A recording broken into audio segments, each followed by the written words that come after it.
Olá, entrevistamos hoje um casal de ortodontistas. Eles são bastante voltados a esportes. Acho que já ouviu o Cleto dizendo no programa Gente que os considera o casal mais em forma, casal fitness de Araçatuba. Olá, Nancy Ferreira.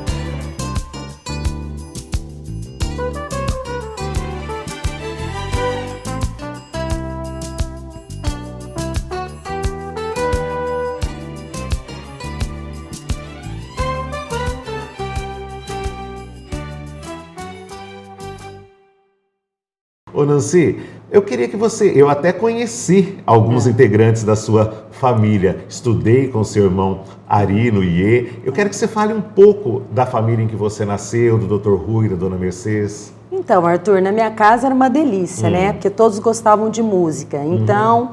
Todos os finais de semana, todo mundo se reunia na minha casa. Tinha piano, violão, tudo? E todo mundo tocava, cantava, e tinha uma piscina. Então, nadar, brincar, cantar, e todo mundo no maior agito, a casa. E os dois pais dentistas, né? Os dois. Os dois. E os dois professores da universidade daqui de Araçatuba. Diz que você foi, hoje a gente vê você, a gente brinca, garota fitness, e você foi gordinha aos 13 anos. Fala um pouco dessa época. Então, Arthur, um problema, né? E essa fase foi complicada para mim, porque quando você é gordinha é muito discriminada, né? Então, eu ficava sem graça e as amiguinhas não ficavam tirando uma, né? Mas falava o quê? O que as amiguinhas falavam? Conta. Ah, você vai sair assim, gordinha? Ué, queria que a gordinha ficasse em casa? Não, queria. Mas tinha pra ficar chorando, pra ficar curtindo. Você deitava e chorava, né? E aí depois... Mas você fez regime? Então, aconteceu que eu fiz regime e com o crescimento, o próprio crescimento, né? Eu emagreci 10 quilos. O mundo trata melhor o mais magro? Ah, e como, né? E como? Agora vamos dar um pouquinho do salto. Eu quero saber como é que é a sua atividade física desde essa época até agora. Quando é que ela se intensificou? Então, como minha casa era de músicos, então eu não tinha interesse por esporte, né? Eu gostava mais de música mesmo, de cantar, dançar. Mas quando eu conheci o Du, que gostava demais de esporte, jogava basquete, né, quando você conheceu. Então eu comecei a me interessar. Mas quando eu fiquei mais velha, que eu sentia necessidade para fazer companhia para ele. Ah, foi depois de um bom tempo de casada? Depois de um bom tempo. Mas antes disso, você mantinha o corpinho como? Ah, eu acho que um regime, dieta só. Mas eu me interessei mesmo quando eu falei, não, agora eu quero ser companheira, então vamos. Quero ser companheira, quero ter tônus, né? Eu sei, o Du me contou na pré-entrevista que ele te conheceu no Vagão, um restaurante que era da Betinho do Edivar Bernardes. Mas eu quero que isso eu vou perguntar para ele. Eu quero que você me fale um pouco, parece que houve um problema, que tinha uma amiga sua que era interessada nele, o que aconteceu? Então, naquela época... Nós éramos, a gente tinha um grupo de amigos e essa minha amiga gostava dele. Então, eu fiquei meio assim, né, quando ele falou que queria namorar comigo, porque eu falei, já pensou, vou namorar ele se minha amiga que gosta? Então, quando ele me pediu em namoro, eu falei pra ele, olha, eu só vou namorar você se minha amiga deixar. E a amiga falou o quê? Então, eu pedi pra amiga, eu falei, olha, eu sei que você gosta dele, mas ele me pediu em namoro. Aí ela falou assim, não vai adiantar você não namorar ele, porque ele gosta de você. Aí nós começamos a namorar. Vocês namoraram durante 9 anos. Como é que ele foi como namorado? E foi uma delícia, né? Porque nós... Eu me lembro na pré-entrevista é verdade, de uma coisa que ela falou assim, ela suspirou fundo e falou, foi uma paixão. Uma paixão. Uma paixão.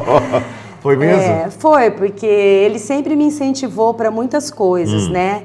Então, ele fez eu me tornar uma pessoa melhor, tanto no esporte como profissionalmente. Às vezes eu tinha dificuldade para fazer alguma coisa, estudar, fazer um negócio, falava, não, vai, força, luta, batalha. Então ele foi um incentivador mas eu meu, quero saber, né? Se ele foi com relação à paixão. Não, mas se ele foi daqueles namorados que mandava flores. Mandava. Porque diz que ele tinha, eu vou falar com ele no segundo bloco, mas que nessa época ele tinha um ciúme louco de você. E tinha, viu?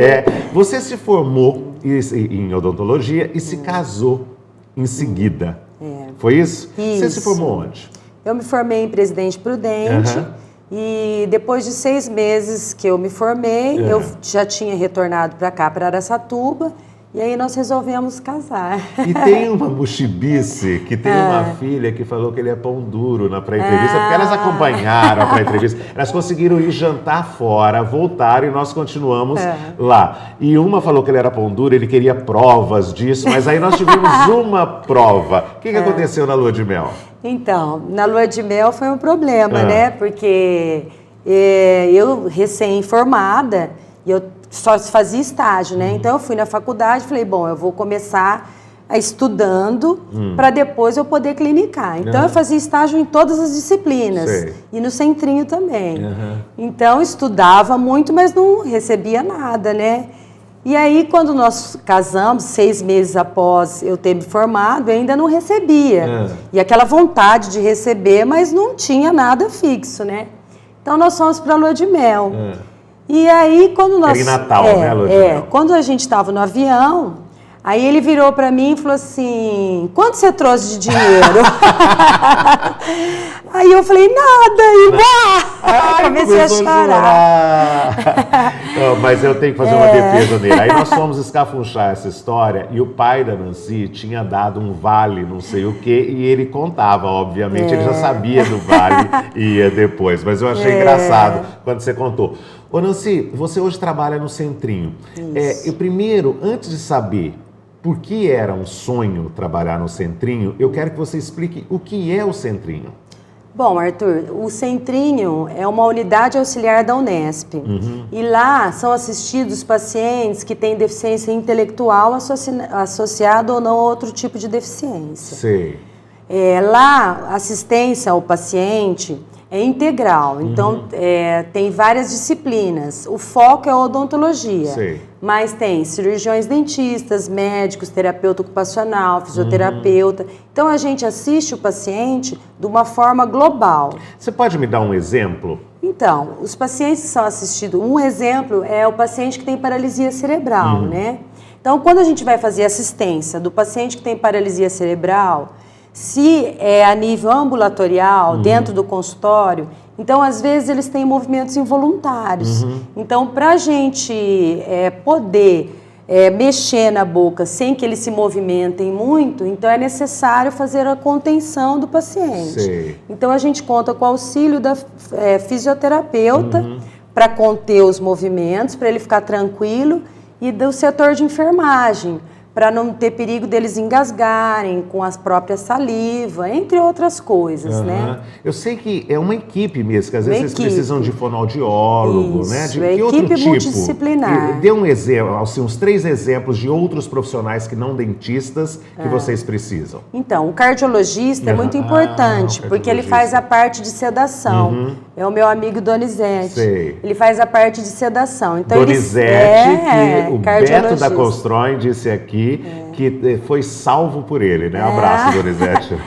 Então, ele faz sedação dos pacientes. Ele e o Estélios, que é infectologista, muito bom também. Ele é bárbaro, eu gosto muito dele. Então, os dois fazem a sedação dos pacientes. Então, os pacientes que a gente não consegue assistir no consultório, então eles sedam o paciente e para a gente poder fazer o tratamento odontológico. Então, são pacientes que são agressivos, ou pacientes que não colaboram, ou pacientes que têm muitos movimentos involuntários, secreção demais. Então, eles sedam para deixar o paciente tranquilo, para a gente fazer assistência de uma forma tranquila e bem feita. Ô Nancy, o seu pai foi o fundador do Foi. Centrinho, isso te dá um orgulho danado, Demais. Não dá? Você sabe em que ano foi isso que ele 82 ele idealizou o Centrinho. Dr. Rui.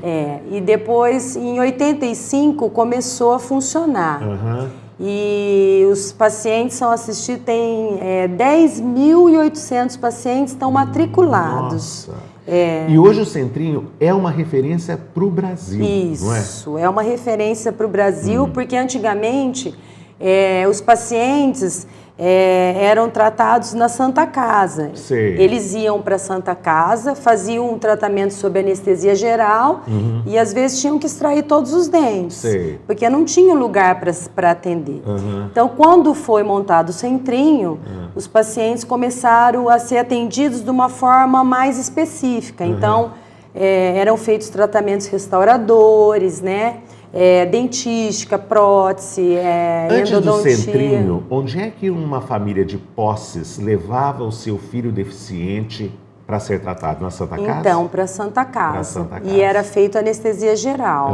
Tinha que fazer E os procedimentos eram muito extracionistas, porque não existia dentistas. Extracionista que tirava Extraía todos os dentes, os dentes, porque não existia dentistas para tratar desse tipo de paciente. Então... Você sabe que eu olho para você sempre exuberante, animada, você tem cara de festa, né?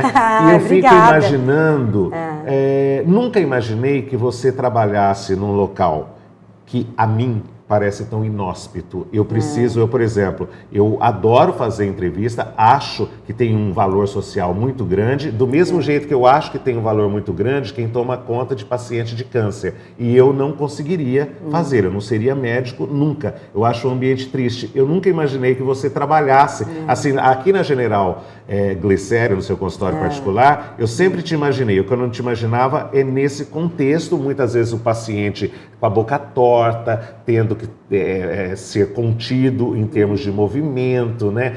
Com uma mãe pobre, muitas vezes. Falando em mãe, conta aquela história que você detectou ao longo desse tempo da diferença entre as mães e os pais dos deficientes. Então, Arthur, todas as vezes que a mãe leva o paciente lá no Centrinho, aí eu pergunto para a mãe, e aí, mãe, o que você acha do seu filho?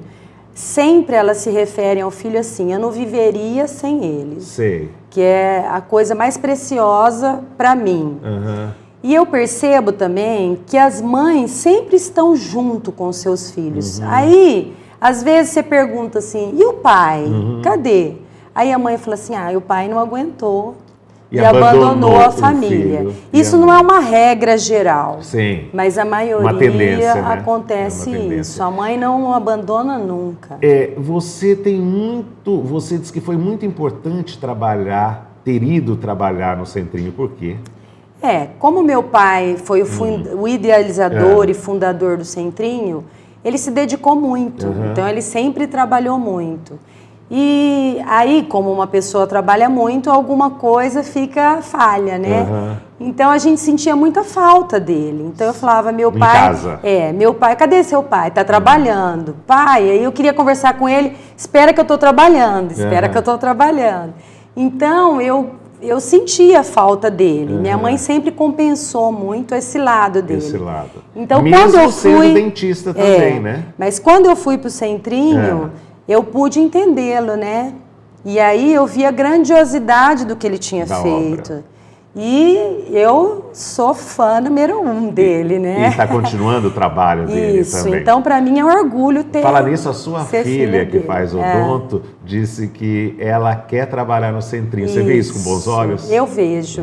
Eu percebo que o perfil dela... ela vai gostar muito. E ela já vai lá. Tanto que ela está no primeiro ano e ela quer fazer estágio lá já. Você trabalha meio período no Centrinho e meio no consultório particular. Isso. Eu quero saber se essas atividades se complementam. Então, Arthur, são bem diferentes, porém, uma complementa a outra, né? Porque o Centrinho, primeiro financeiramente, é um emprego fixo, é uma coisa garantida, né, financeiramente. Agora, emocionalmente... Mas que você ganha menos que no consultório particular, lógico, né? Mas emocionalmente, no Centrinho, ele é muito gratificante, por causa do tipo de paciente e do que eu faço para eles, né? Então, e o centrinho deve te obrigar a fazer pesquisa também, né? Isso. O Du, seu marido, foi mesmo seu professor no consultório? Foi. Foi bom professor? Ótimo professor. Então, eu comecei no consultório como todo mundo começa, sem nenhuma especialidade. E aí eu comecei a me interessar por ortodontia. Então eu pedi para ele, eu falei, você me ensina? Ele falou, ensino. Então eu comecei aprendendo com ele e depois eu resolvi fazer os cursos pré-requisitos, né? Aperfeiçoamento, especialização. Mas o início foi ele que me ensinou. Você disse que a parte mais difícil da sua vida foi perder sua mãe para o câncer. Eu quero que você divida isso com a gente. Então, Arthur, é difícil demais esse assunto, né? Acho que é o mais delicado para mim. Mas você sabe que os terapeutas e os líderes espirituais falam que o que a gente tem de melhor para dividir com o outro é o nosso sofrimento. Então, esse foi um sofrimento mesmo para mim. Mas eu acho que minha mãe foi grandiosa demais, ela foi iluminada. Sei. Minha mãe foi uma grande mulher, uma grande mãe, uma grande esposa, tudo grande, tudo demais. Ela foi uma pessoa completa. Então, hoje eu encaro a doença dela e tudo, assim, como minha mãe teve a missão cumprida. Ela cumpriu o papel dela perfeitamente. Eu gostei daquela história. Então, e aí eu falo que ela foi tão grandiosa, porque na doença dela, então ela sofreu muito no final, que ela estava na UTI, né? Então ela já estava inchando tudo e estava muito no estágio bem evoluído para o término, né? Quando você já torcia para que ela se fosse. Então, porque eu falei, gente, minha mãe foi tão maravilhosa, ela não pode sofrer desse jeito. Então, nesse momento, as últimas palavras dela foram, não sofram, porque eu não estou sofrendo. Não estou sofrendo. Então, até no momento da partida dela, ela foi grandiosa. Né? Para a gente terminar o bloco, eu quero que você me fale um pouco como é que está o Dr. Rui. Bom, meu pai, ele era uma pessoa apaixonada, né, pela minha mãe. Ele sentiu demais, porque um completava o outro demais. Então, eu acho que ele está tentando superar e ele, mais uma vez, está me surpreendendo. Porque ele está conseguindo sobreviver, ele fala que eu estou sobrevivendo, né, sem ela, que é muito difícil para ele. Então, mais uma vez, ele foi maravilhoso. Ele é maravilhoso. Questão de opinião. Volta já.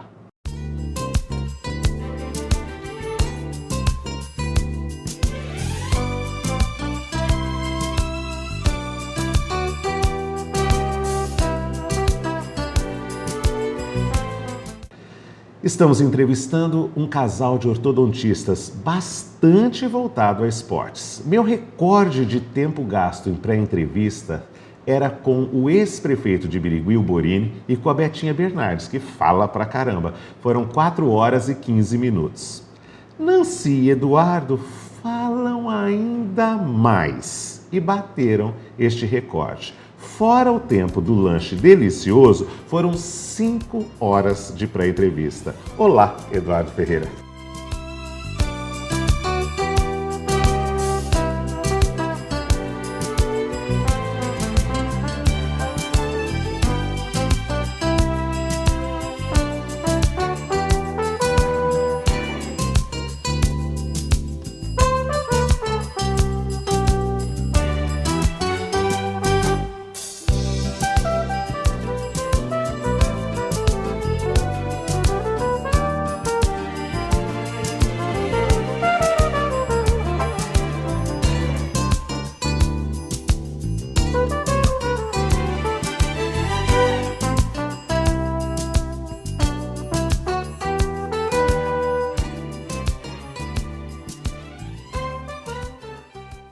Ô Du, em que tipo de família você nasceu? Eu nasci numa família de classe média, né, onde meu pai era veterinário, minha mãe professora e... 4 filhos, né? 4 filhos, né? 4 filhos. E onde meus pais foram muito presentes, né? Foram importantes demais na nossa formação, se dedicaram muito para que nós nos formássemos. Você é um filho presente? Sem dúvida. Sem dúvida. Esporte sempre te ajudou você me disse. Eu quero que você fale um pouco do caminho que você percorreu dentro do esporte. Parece que você começou com basquete. Sem dúvida. O basquete foi o início de minha carreira, né? Eu acho que na época eu morava ali perto do ginásio de esportes, isso ajudou demais, porque eu tinha um amigo, ele me levou para o basquete e eu me dei muito bem no basquete. Eu acho que em função por ser canhoto, né, isso ajudou bastante. E aí eu acabei... Por que canhoto tem mais facilidade para Eu acho que é mais difícil de fazer a marcação, né, o canhoto, né? E aí eu me destaquei, eu comecei a me destacar e com isso comecei a jogar para o time de Araçatuba. E melhorou muito sua autoestima, você falou. Sem dúvida, Arthur. Eu acho que o esporte é muito importante, porque além de melhorar a autoestima, eu acho que faz com que você tenha um convívio, e você, às vezes, no esporte coletivo, você tem convívio com vários tipos de pessoas, então você não tem preconceito de raça, cor, você tem ali, são parceiros que estão lutando por um ideal para ganhar. Então isso foi muito importante, porque a partir do momento que eu me dediquei bem e joguei bem, a minha autoestima, eu comecei a perceber que as pessoas falavam bem de mim. Isso ajuda muito. Não foi uma questão física, né? Você disse que socialmente você começou a ficar relevante. Sem dúvida, você começa a ficar conhecido, né, Arthur? Isso ajuda muito, né? Mas você jogou até em São Paulo. Fui jogar no Monte Líbano, foi uma experiência muito boa, só que foi assim, meu pai, na época que eu fui convidado, né, ele foi bacana comigo, liberou, eu tinha um adolescente, 17 anos, e foi quando ele falou que eu poderia ir desde que eu estudasse. Isso foi muito importante, porque eu tinha essa preocupação em não desapontá-lo, né? E o que aconteceu? A partir do momento que eu comecei a vivenciar o esporte profissional, eu senti que realmente existiam alguns problemas. E aí foi quando eu me decepcionei um pouco. O pessoal que eu morava junto, que eram mais adultos, né? Eles já mexiam com lança-perfume, mulherada. Então, o que acontece?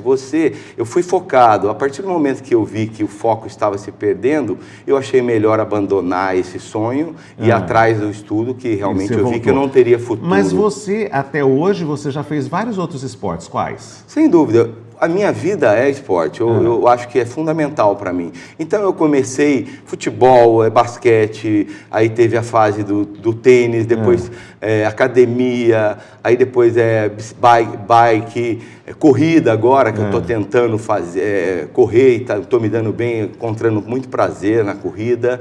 E também, agora até a peteca nós estamos jogando. Essa foi muito engraçado, porque na casa dele, ele foi claro que me mostrar a sala dos troféus, né? E eu fui. E aí terminou na peteca. Eu falei, no fim da vida você foi ficando meio gay no esporte, né? Agora já tá jogando peteca, ele riu. E ele falou, você não sabe o trabalho que dá para correr atrás de uma peteca. É isso? Verdade. Tem que ter preparo físico. Muito preparo físico e é prazeroso também, né? Nessa época você foi jogar em São Paulo e você voltou para fazer o terceiro colegial aqui. Você me disse uma coisa na pré-entrevista, que o seu QI era limitado, mas que o seu quociente emocional sempre foi muito bom. E a sua esposa, que é uma marqueteira de plantão e defensora, já falou assim, limitado, mas ele foi o segundo aluno da turma, ou da classe, não sei como é que era. Fala um pouco dessa história de QI limitado e quociente emocional bom. Não, eu acho que é muito importante, às vezes, tocar nesse ponto, porque às vezes a pessoa tem dificuldade as matérias básicas, português, redação, inglês, e aí já julgam não estão condenados, que não vão ser bons profissionais.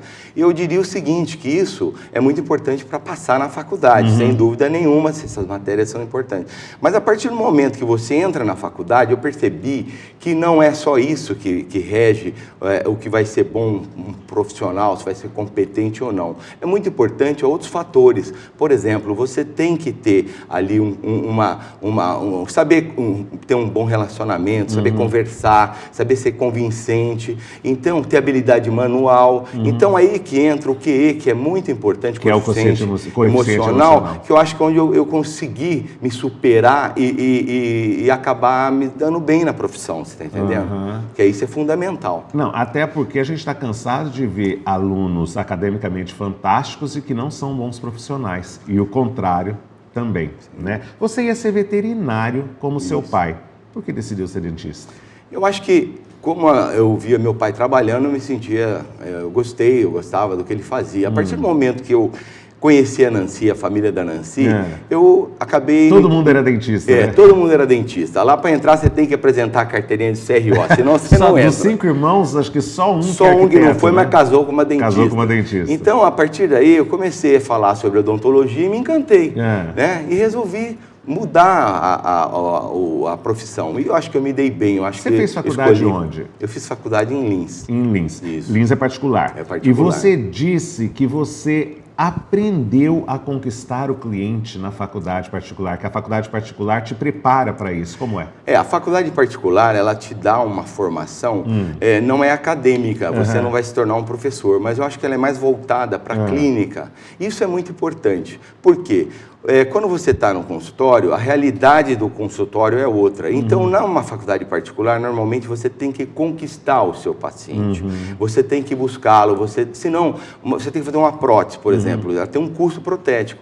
Na faculdade particular, você tem que ir atrás desse paciente e falar com a empregada, conversar num bar, convencer, e conseguir arrumar esse cliente para que ele pague a parte protética. Então, isso parece que não, mas já te prepara que vai ser assim, sem dúvida.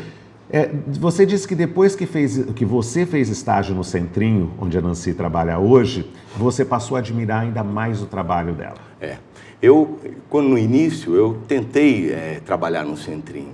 E realmente eu sentia no Centrinho uma dificuldade muito grande, porque a parte emocional minha, aquilo me fazia mal. Eu chegava em casa... Eu não tenho condições. Eu chegava em casa, aquilo ali, eu via os pacientes, eu ficava lembrando, eu comecei a me questionar por que tantas pessoas tinham essa deficiência, eu era tão normal, e isso acabou causando assim, uma sensação ruim em mim. Eu achei que era muito pesado para mim, aquele ambiente. E aí você valorizou bastante Sem o trabalho dúvida, dela. eu valorizo porque ela sabe separar bem as coisas, ela sabe atendê-los, os pacientes, da melhor forma possível, e ao mesmo tempo chegar em casa e esquecer daqueles momentos. Você também se divide entre o consultório particular e o seu cargo na prefeitura. O que é que você faz na prefeitura? Na prefeitura, eu trabalho no momento, no pronto atendimento. Eu acho que é uma área na prefeitura, é gratificante, Arthur. A gente tem... Você é concursado, Concursado, né?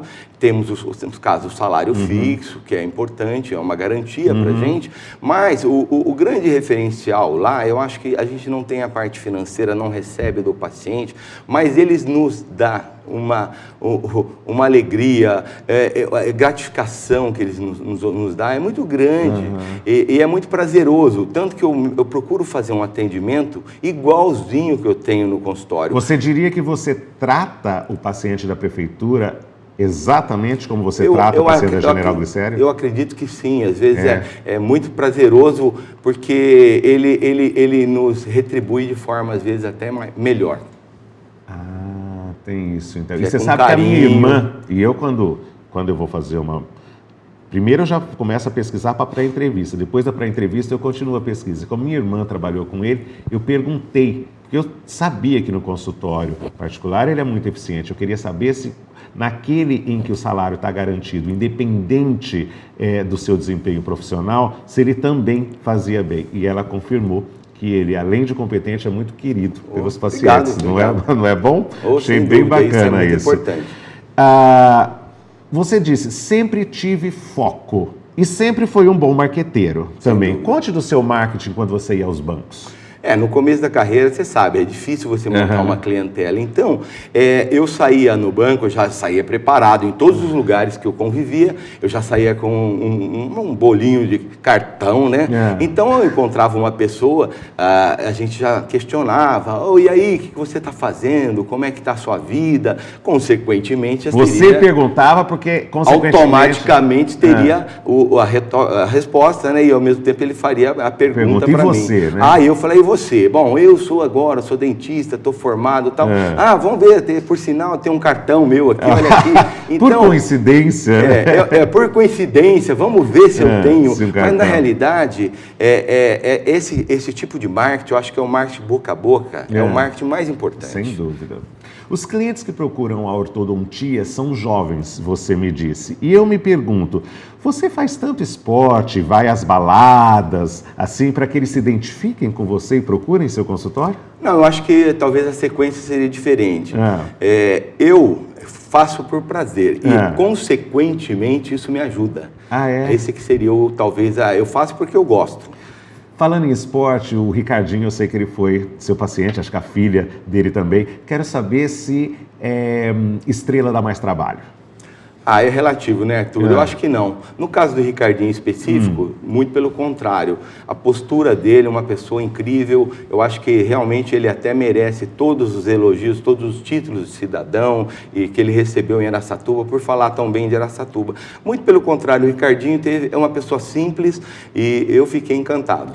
A Nancy disse na nossa pré-entrevista que sabe que se passa uma mulher bonita, você olha mesmo. E eu acho que ela disse que se passa um homem bonito, ela também olha, porque vocês gostam de gente bonita, né? Mas ela diz que acha que é mais discreta que você, né? Ela me contou uma história da Ellen Ganzaroli, aquela da banheira do Gugu. Acho que você tinha um consultório em São Paulo, conta. Isso. Não, realmente, a gente brinca, né, Arthur? Acho que a vida a gente tem que levar, tem que curtir, tem que ser feliz. E eu tinha um consultório em São Paulo, lá era um edifício chique, tinham vários profissionais renomados, né? E a frequência ali era grande. Então tinha, no caso aí, a Ellen Ganzaroli, ela ia fazer aula de fonoaudiologia. Sei. Aí me contaram que ela estava no prédio, né? E que você via aquela delícia aos domingos, deitada naquela banheira. Sem dúvida, eu fiz questão de tentar encontrá-la, né? E eu fiquei subindo e descendo o elevador. Quantas vezes você subiu e desceu? Pouco, Arthur, foi coincidência, foi umas 20 vezes. Umas 20 vezes. Mas realmente foi muito legal. Quando ela entrou no elevador, realmente valeu a pena o esforço. O que você fez? Eu simplesmente já falei para ela, né? Falei, se eu soubesse que você ia encontrar você aqui, eu com certeza traria Playboy para você autografar e tal. Aí foi muito legal, porque a hora que eu saí no prédio lá, eles viram, né, os funcionários que me conheciam, viram eu saindo com ela, né? Ainda brincaram, eu fui despedir, né? Dei 2 beijinhos nela. Você é muito cara de pau, não, né? Foi uma questão de educação, né, Arthur? Eu sei. Aí o que aconteceu? Ele falou, você não é fraco não, né? Eu falei, rapaz, eu sou caipira, mas não sou bobo não. Brinquei com eles, Arthur. Eu quero, já falando de humor, eu quero 2 coisas engraçadas que você me contou que aconteceram no seu consultório. Aquela mulher na prefeitura que queria saber se podia extrair dente estando menstruada. Essa daí foi muito boa, Arthur. Eu acho que ela chegou, ela perguntou para as auxiliares lá na frente se ela poderia fazer a extração, no caso, do que ela estava nos dias, né? Estava menstruada. E aí as moças vieram falar comigo, falei, não tem problema nenhum, pode fazer. O que aconteceu? A hora que a paciente entrou, e eu tenho uma mania de brincar, e aí, vamos lá, vamos entrando, tal, vamos ver, né? A hora que eu falei, vamos ver, ela levantou a saia, aí ela conseguiu me deixar muito sem graça, porque ela não entendeu. Vamos ver como é que estava a sua menstruação. Como está a situação. Foi difícil. E aquela paciente que não sabia o apelido de prótese de dentadura, que é perereca, também foi na prefeitura? Não, essa já foi no consultório, começo de carreira. Começo de carreira. Eu atendia e fazia prótese, eu fazia clínica geral. Aí o que aconteceu? Essa paciente chegou, eu procurei orientá-la, dizendo que tinha a prótese removível, a prótese com estrutura metálica, né? Mostrando a diferença e procurando mostrar os valores, né? Como a prótese metálica era um pouco mais cara, o que acontece? Ela se interessou por aquela de acrílico, só que ela não estava conseguindo visualizar essa prótese. E aí eu comecei a tentar chegar ao nível dela e procurei explicar, falando, olha, a prótese, essa acrílica, o pessoal costuma chamar de perereca, tal. E eu falei isso, aí passou uns 10 minutos, ela pegou, parou, olhou, falou, mas doutor, falando naquela xoxota, como é que é mesmo? Ela confundiu. Ela fez uma associação de nome e depois a situação ficou difícil. Ficou difícil. Mas nem tudo é bom humor no consultório. E a gente sabe que, principalmente numa classe, às vezes, uma classe mais abastada, acha que com o poder do dinheiro, a arrogância pode vir a reboque. Eu quero que você termine o bloco contando aquela abordagem arrogante de uma senhora. No consultório a gente tem que estar preparado para tudo, realmente. E existem algumas pacientes que têm uma conduta, às vezes, mas você tem que se contar até 10, vamos dizer assim. E aconteceu realmente uma vez, uma paciente chegou, falou que tinha uma boa referência em relação ao meu trabalho e que ela entrou, mas ela fez questão de frisar. Se você fizer um atendimento bom e fizer um trabalho bem feito nos meus filhos, vai fazer fila de cliente aí no teu consultório. Agora, se você, por um acaso, estragar a boca dos meus filhos, aí eu vou te processar. Foi bem direta comigo. E aí, na hora, eu pensei qual atitude a ser tomada com uma paciente, às vezes com uma arrogância desse tipo, né? E eu cheguei na conclusão que eu deveria fazer um bom atendimento e depois fazer com que ela realmente percebesse que eu fiz um trabalho bem feito. E esperar a fila, né? Eu só que sabia que dela, essa fila nunca viria, porque são pessoas realmente com problemas difíceis, né? Não veio a fila? Não veio. Dela, não. Não contei outras filas, mas não dela. Questão de opinião, volta já.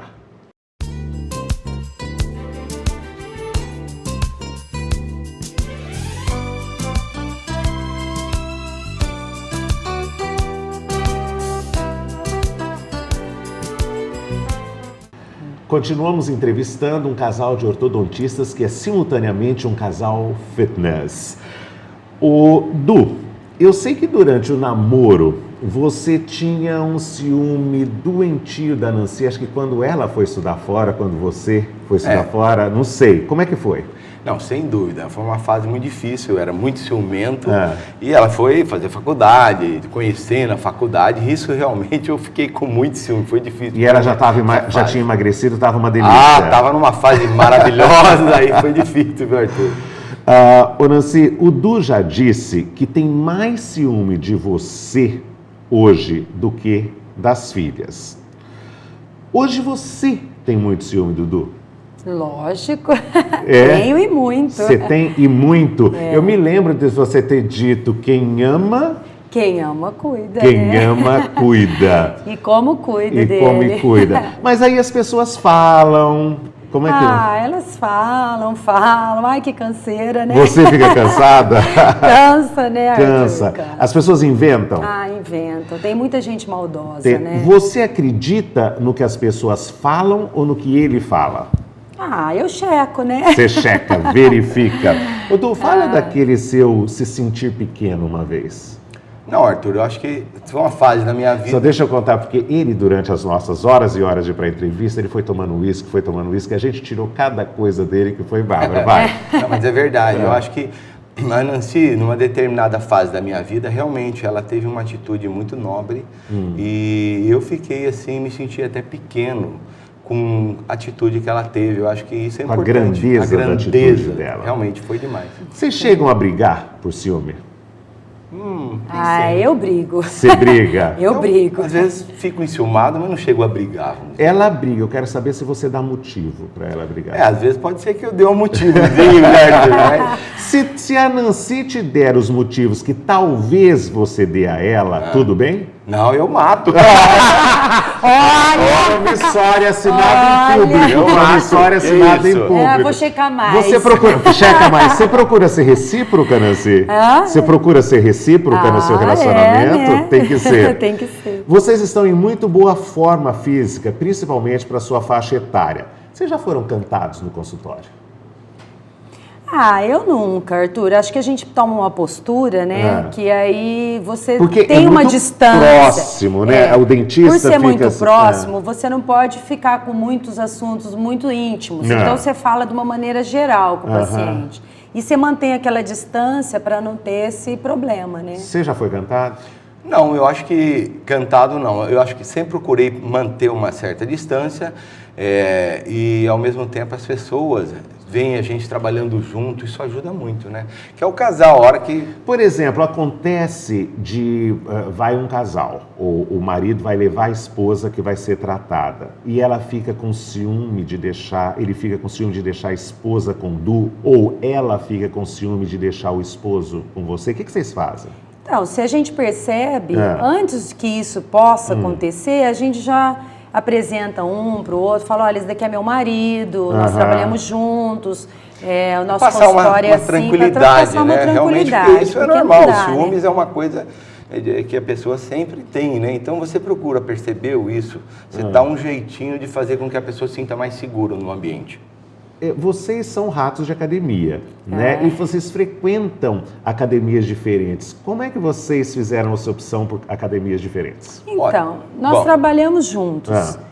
Corremos juntos, então ia ficar muito cansativo fazer tudo junto, né? Então nós achamos melhor cada um fazendo uma academia, porque as filhas, uma fazia numa academia e outra em outra. Então mesmo... Então o Du vai com uma filha uma e você vai com a outra filha na outra. E depois outra. Se ele ficar olhando para alguma coisa assim, que eu não gosto... Não, vai. Aí é melhor estar Mas na outra academia. parece-me que não é só ele que olha, não. Eu vou perguntar. Primeiro você disse que você é descarado, que você olha mesmo, né? Não é descarado. Eu acho o seguinte, não vou negar para você que se passar uma mulher bonita, eu não vou olhar. Eu não posso negar. Agora, isso é difícil, porque o casal junto é um ambiente, academia, que realmente tem paquera, tem uma série de coisas. E o que acontece?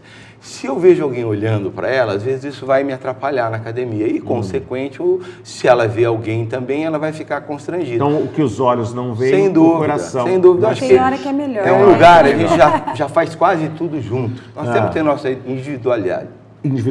Essa história, eu percebo que homem parece que é mais intolerante com o embagulhamento da mulher que a tolerância da mulher em relação ao homem. Parece que a mulher exige do homem outras coisas, assim, ser bem sucedido, se bem que está mudando, já tem mulher falando, olha que bíceps, Mas o que eu quero saber é assim, o Du falou na pré-entrevista alguma coisa do tipo... Não, se a Nancy embagulha, eu quero outra.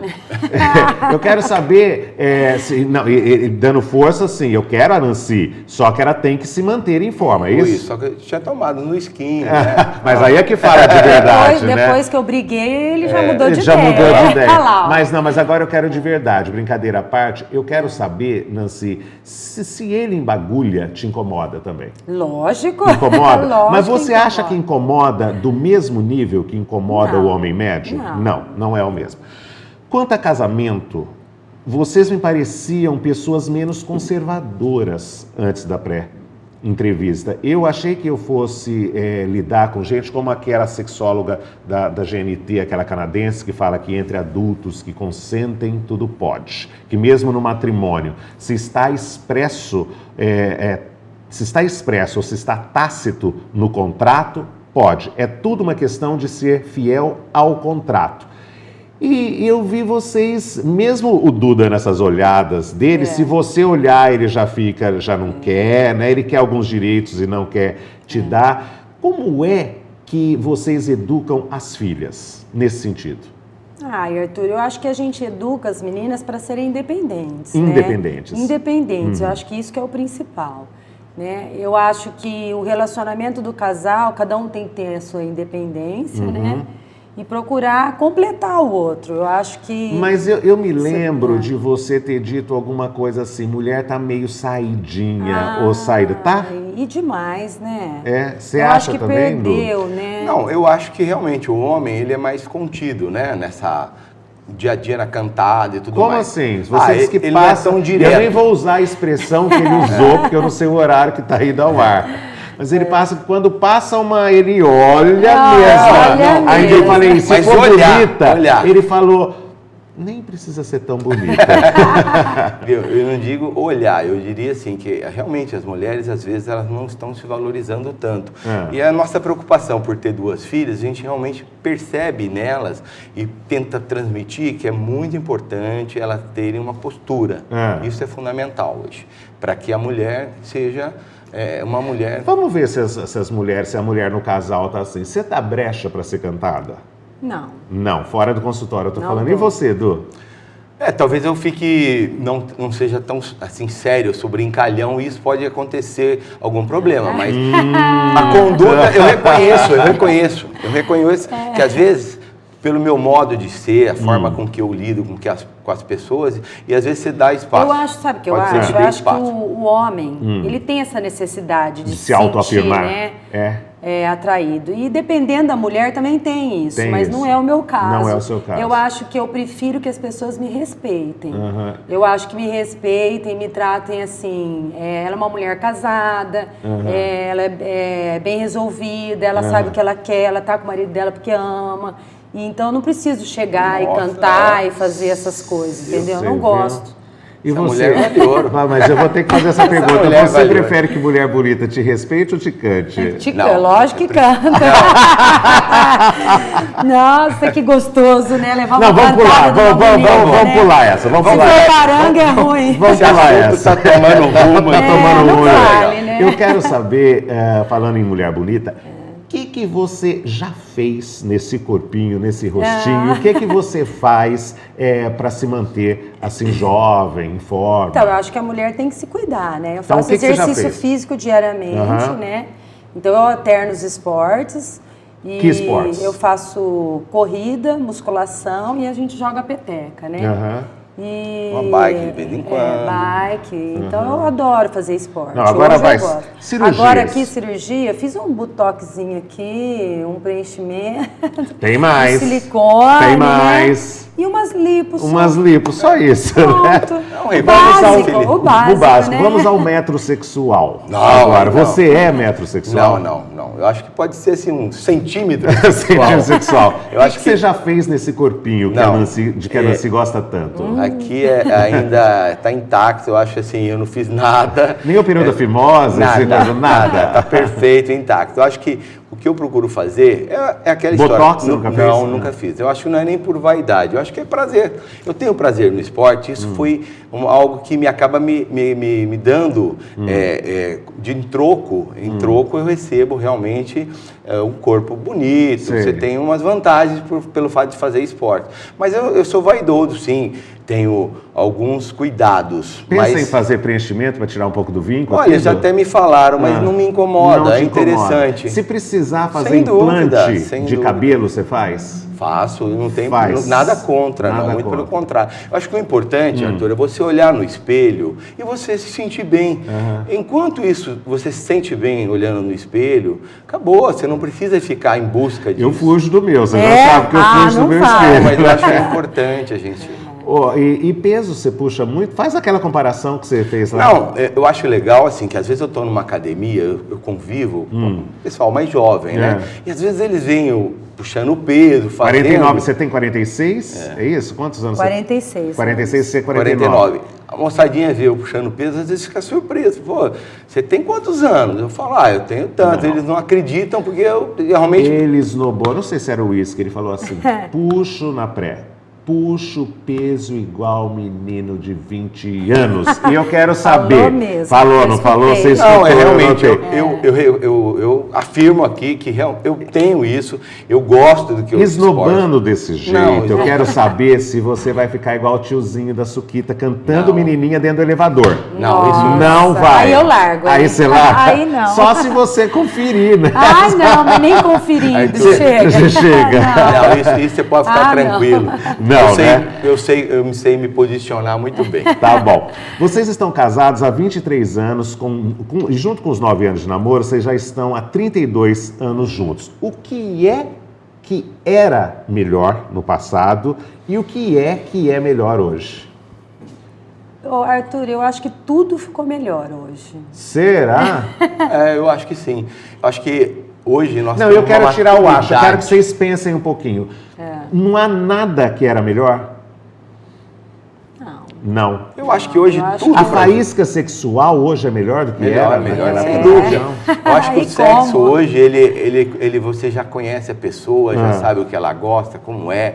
Isso ajuda muito, né? O time, cada um tem o seu time. Mas, por exemplo, aquela história de dormir de conchinha, às vezes não tira um pouco do erotismo, não desgasta eu vou chamar de objeto sexual, vou me matar, mas o objeto sexual que está ao lado, por exemplo, você dorme de conchinha?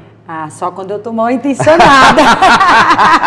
Ela tá mal intencionada sempre, Dô? Ultimamente está numa fase muito boa. Está numa fase muito boa. Eu ouvi dizer que eles estavam tão bem hoje que essa noite ia ter até festinha. Essa noite ia ter festinha. E aquela história que vocês falaram que quando chegam em casa cansados e não querem nem olhar um para a cara do outro, tão cansados, o que vocês fazem? Bom, então quando a gente trabalha o dia inteiro, né, 2 períodos, e todos os períodos tem algum probleminha, então você tem que resolver uma coisa, outra, é filho, problema, né? Então quando você chega em casa, você chega exausto, né? Então você fala, e agora eu vou deitar na cama. Então o que a gente faz? A gente pega o tênis, coloca a roupa de academia, nem senta, vai comer no negócio e vai, ou vai pra academia, ou vai correr, ou vai... para distrair. E o que você disse? Que às vezes tem um problemão... Não, sem dúvida. A partir do momento que você começa a fazer o esporte, é aí que está o grande lance o exercício. Esporte, o exercício. Você começa a liberar a endorfina e parece que isso te dá uma sensação de paz, de tranquilidade, e que às vezes aquele problema que você tem no dia a dia, aquilo você fala, poxa, depois tão simples, do esporte, depois de uma corrida, se torna tão simples resolver probleminha. o problema. Sem dúvida. Probleminha. Ajuda e demais. falando em esportes, vocês pararam de fumar juntos? Os dois. Os dois há quanto tempo? 1 ano, 6 6 vezes 30. Você continua com não muita sei vontade de fumar? tantas horas. Você também continua com muita vontade de fumar? É prazeroso, É né? prazeroso. Mas prazeroso. Eu dei algumas palavras dá, para vocês né? pensarem. Eu quero uma qualidade sua. Qualidade? Eu sou determinado. Eu sou perfeccionista. Defeito? Defeito ansioso. Eu tenho uma TPM horrível. Eu já ouvi antes da dizer. menstruação. Ele fala que o Duro ele tem. Depende, é. Como que é? Você tem 3 mulheres em casa e 2 cachorras. Você tem alguém que sabe, 2 cadelinhas, né? Se alguém que sabe o que é TPM, é Nossa, você, né? Eu conheço bem essa. horrível. O que é gostoso, que é agradável, Du? Gostoso pra mim é fazer esporte. Fazer é uma coisa esporte. que me... E eu viajar. Você eu adora adoro viajar, né? viajar. Pra onde é a próxima? Nós vamos agora em setembro. Pra onde? Nós vamos para Londres, Paris e Roma. Muito bem. O que é desagradável? Eu acho que desagradável é a inveja. Inveja. A mentira, A né? mentira. Medo vocês têm algum? Eu tenho medo de altura. De altura, Não mas me de incomoda. muro, de avião, do quê? Não, eu tenho medo assim, às vezes, o que seria? Paraquedas. Paraquedas vocês tiveram recentemente, nós fomos né? para Cancún. Para Cancún. E ele tinha medo. Você tem medo? Eu tenho de velocidade em automóvel. Não. Correr demais, eu tenho Demais, pavor. não. Viagem gostosa que você já fez? Uma que marcou muito foi em São Martin. Eu adoro São Martin, um azul Achei lindo. lindo, maravilhoso. E eu em Cancún. Você gostou de Cancún? eu Vocês foram amei. juntos para as duas, Fomos. né? Eu pedi para vocês pensarem numa frase que permeia a vida de vocês. Vocês pensaram em alguma coisa? Pensamos. Eu Vai acho lá. que para Deus nada é impossível. Acho que eu sou... Mas não pode dar muito trabalho, você sabe que ele Não. fica cansado, né? Minha frase é assim, no final dá tudo certo. No Se não final- der certo é porque não chegou no chegou ao final. Como as suas meninas, as meninas deles, a Rafaela e a Amanda, isso? Ficaram conosco na pré-entrevista, foram jantar, voltaram, nós ainda estávamos na pré-entrevista, vamos dar uma chance para falar um pouco delas. Eu quero que você fale da Rafaela, Du. A Rafaela é uma menina carinhosa, dócil, uma menina assim determinada, ela sabe o que ela quer, esforçada, esportista, ela tem um A perfil... Rafaela é a mais nova ou a mais velha? É a mais nova. 15 anos, né? A Rafaela, você percebe que ela sabe o que quer. E a Amanda? Amanda é mais carinhosa, Amanda, ela consegue dar atenção para todo mundo, ela é querida por todos, quando ela quer uma coisa, ela é impossível. As duas são muito bacanas, elas são maravilhosas. Pra gente terminar, o que é que vocês ainda querem da vida? Bom, eu acho que ainda eu quero bastante coisa, tenho uma idade ainda que me permite sonhar. Eu acho que no fundo, talvez formar minhas filhas, né? É o grande objetivo do momento. E a partir daí, conseguir aproveitar um pouco, desacelerar um pouco no trabalho e sobrar um pouco de tempo mais para que eu viaje, passeie, esse tipo de coisa. Bom, eu quero ver meus netos, que Você né? quer netos? Eu quero. E eu quero Vai que ser minhas- uma vovó enxuta como Jane Fonda, eu vou hein? adorar. E eu quero bem. que elas sejam, eu quero ver minhas filhas serem independentes. Independentes. Isso é o que eu mais quero. Foi um prazer entrevistar Eduardo, Du e Nancy. Até o próximo Questão de Opinião.